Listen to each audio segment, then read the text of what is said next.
in pursuit of health and wisdom. Sapio with Buck Joffrey.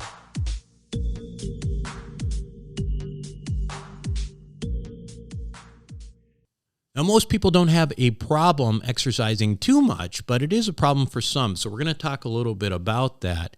This is based on some research and some writings that I've been following from a preventive cardiologist named James O'Keefe, who writes on this topic quite a bit. But the long story short here is that what Dr. O'Keefe suggests is, from his research, is that there is a type of reverse J curve that's associated with exercise. In other words, we know that exercise is incredibly beneficial. It is ultimately nature's freest and most potent medication, supplement, everything you can think about to prevent disease, to help you live longer. I mean, there's no doubt about it. It is a huge, huge benefit. But what's interesting is that there is such thing as too much exercise. Now, chronic excessive endurance exercise is such a thing. You know, these are things like ultra endurance races, ultramarathons. These things can have an adverse effect on cardiovascular health. They're activities that actually can lead to, believe it or not, damage to the muscle of the heart. We call that myocardial damage, myocardium being the muscle of the heart. And we can actually see that in those people because they get elevated levels of various markers of damaged heart muscle called troponin or BNP. There's also a higher occurrence of sudden cardiac arrest in marathoners and triathlons compared to shorter races. And the other thing is that people who have a long history of doing these things, like veteran endurance athletes, they tend to have hearts that have an increased level of fibrosis or stiffening and calcifications of the coronary arteries. We call this all abnormal cardiac remodeling, and that's all stuff that we're seeing from actually excessive exercise. There's also an association with atrial fibrillation with excessive exercise, and that could potentially also affect long-term longevity as well. So if that's the case, the question is there an optimal exercise dosage? Now, the amount of exercise for maximizing benefits and minimizing risks is not really something that's universally defined.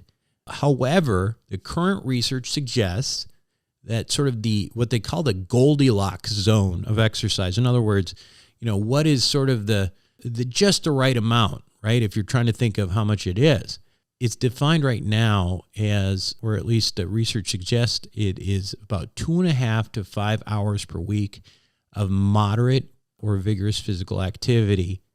And you're going to get most of those benefits in that case.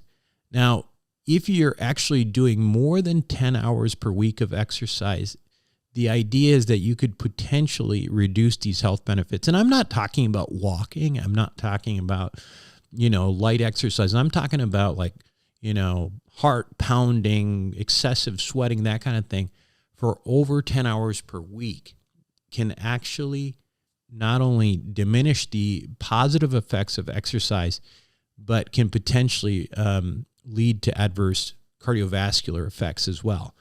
Actually, this is kind of a surprise to me, so I thought I would share it with you. I mean, some of these things that we talk about adverse cardiovascular effects include, again, acute myocardial damage, which is damage to the heart muscle, increased risk of atrial fibrillation, as we mentioned before, cardiac remodeling. All of this underscores ultimately the importance of moderation in physical activity. If your goal is health and longevity, right? I mean, that's really what it is.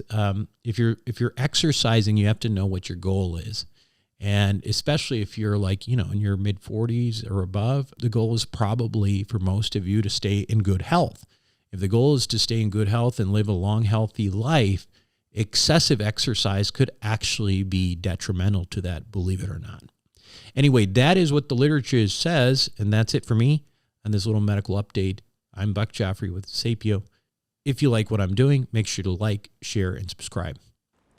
Thanks for listening to Sapio with Buck Joffrey. A quick reminder that while I am, in fact, a surgeon, Nothing I say should be construed as medical advice. Now make sure to include your physician in any medical decisions you make. And also, if you're enjoying the show, please make sure to show your support with a like, share, or subscribe. Until next time, this is Buck Joffrey for Sapio with Buck Joffrey.